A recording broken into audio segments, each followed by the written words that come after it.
well as considering things that need to be done, and I think that's important. I just a couple of things just to add. I have some very serious safety concerns with Angora Road.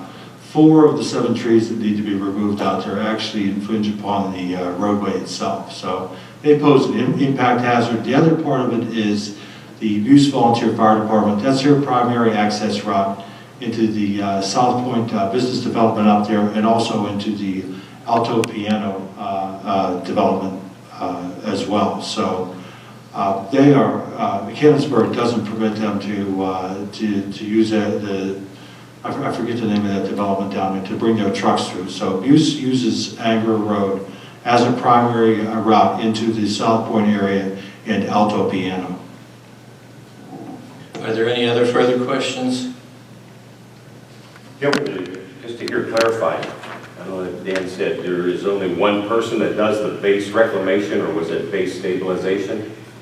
Yeah, there's one contractor out there that does it, and he's a subcontractor to both the developer who's doing the work, and he's also a subcontractor to Youngblood Paving, is under contract with the township. So he would be the same guy doing both of them. They did get the bid this past spring for doing Yes. the contractor he's talking about using got the bid for doing the base stabilization for other roads in the township as a part of our paving program this year. Well, here's that the $7,000 mobilization is because you only have one.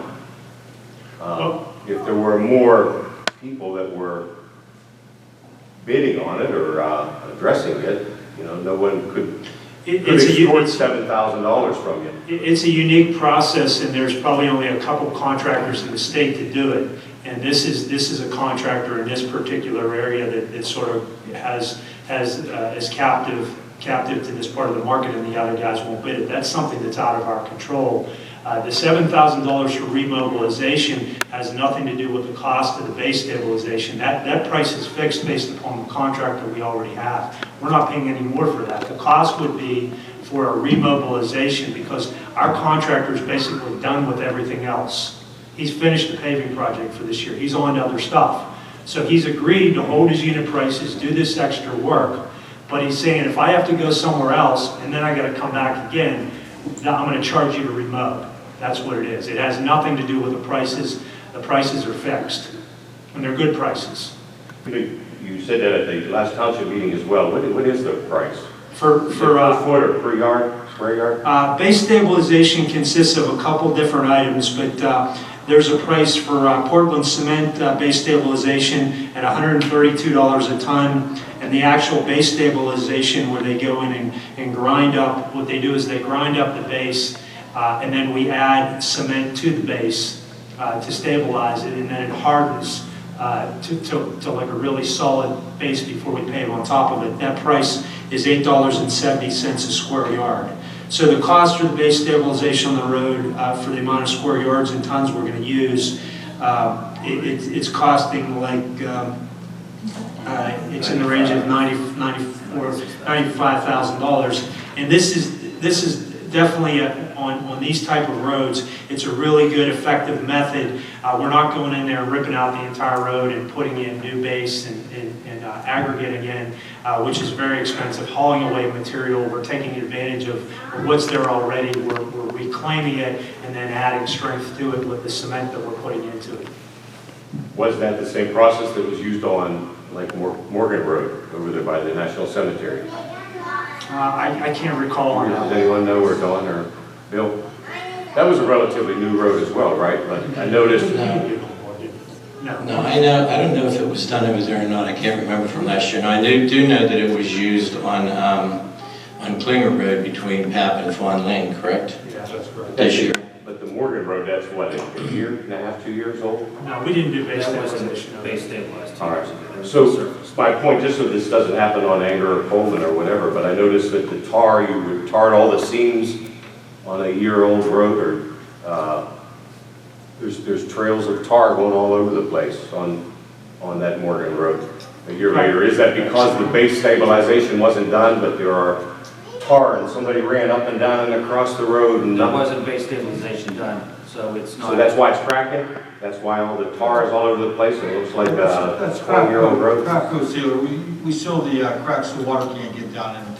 I'd like to seal every road, but we just don't have the manpower, the resources to do that, so. But so many cracks, is that because it wasn't stabilized? I don't know, that's necessarily true. There's a lot of factors that go into what may be causing that crack. I'm not sure what the temperature of the material was when they put it down, whether it may have been overrolled. I mean, there's a lot of factors that go into causing cracks like that. But what I'm seeing up there, there's not a consistent pattern in the cracking up there. No, it's all over the road, up and down and along the side. and Yeah, then- so we've gone in there. So I just wondered if the gentleman's remark on the stormwater was maybe an issue on that road as well, that maybe is causing those cracks a year Well, the after it's center installed. line joint is something that you normally would seal. That's a cold joint right there. You make a pass on one side, you come up the other, and that normally will open up after a couple of years down, after several seasons of freestall. You'll get that. Again, some of those areas that you're seeing cracks in the road could be the result of insufficient drainage in those areas. Again, it's ideal if you could get all the moisture out of the roadbed prior to the winter arriving, but we can't. There's moisture trapped in the roadbed for a number of reasons, either lack of drainage, or there's water concentration of water coming off of a hill or a spring somewhere located underneath that roadway. So it could be any number of reasons that cause that crack out there, but when we see them and when we have the time in the fall and the early spring, we'll go out and crack seal them with fiber reinforced craft coat.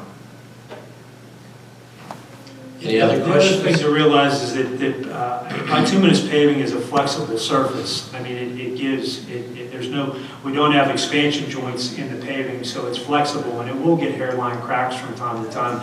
And it doesn't mean necessarily that it's a bad job. Like Bill says, there's various reasons that can happen, and that's why it's important to maintain your good roads, and Bill's doing that. If he's out doing sealing where we see cracks, I mean, that happens. You know, it can be from utilities that cross the road. There's other things that can happen that, you take your best shot at what you think you can do uniformly to the road. I mean, ideally, I'd love to go out and put 3 foot of base in, drainage on every road, build it like the Autobahn, and would never have a problem on a road again. But unfortunately, you try to work with the dollars that you have, and you try to maintain a good surface that people can use. And I think that we're using our money wisely here. I mean, there's more work that's been going into the roads. I think we're only going to get better with the help of Public Works and the ability of things that they're going to be able to do. So, again, it's, that might be just one example where there's something else going on there. I haven't particularly looked at that, but I'll take a drive through on the way Please back. do. Yeah, I'm looking and see where the tar lines go. The center line, yes, but then from center line over to the right lane, off to the edge on an angle, and just all over the place. And that, you're right, it is a flexible product, but that's why the base must be stable. Yeah, I Those are all understand right that, on but the other thing that you have to recognize too, related to asphalt paving, and I've seen it over my 30 years, nearly 30 years, I won't count myself 30 yet, almost. But what happens is that over the years, batch plants have become more sophisticated. And oil is very expensive. So what happens is that when we pave these roads, and you'll notice that a road in 1 year, they used to call it blacktop. It's not blacktop anymore, it's gray top. Because the first year after you're done, there's oxidation that occurs in the paving, and it usually you'll see hairline cracks start to develop because the oil was cut so thin. And then the second thing is the state has gone to what they call super pave. Super pave is a new mix design that actually uses less oil and more aggregate. And again, it's still not, I'd say we're 10 years in maybe to super pave. And it really, for local roads, it's ideal for highways and stuff like that, but it's the only material people make, and we try to use it on local roads. And I think that the batch plants are still feeling their way through the mix designs. I mean, we test everything, we make sure that the oil is there, we get slips, we do everything that we can, but again, they can cut that oil down to the very bare minimum. And if you don't have that oil to bind the aggregate material together, you will start to develop cracks. And if there's any little undulations in the road, or any little movement in the road, for whatever reason, those cracks occur more frequently than they used to. So it's a challenge. It is. And that super pave, they even redid, what, Green Tree Road? They did. Because the first batch of super pave didn't work on the highway.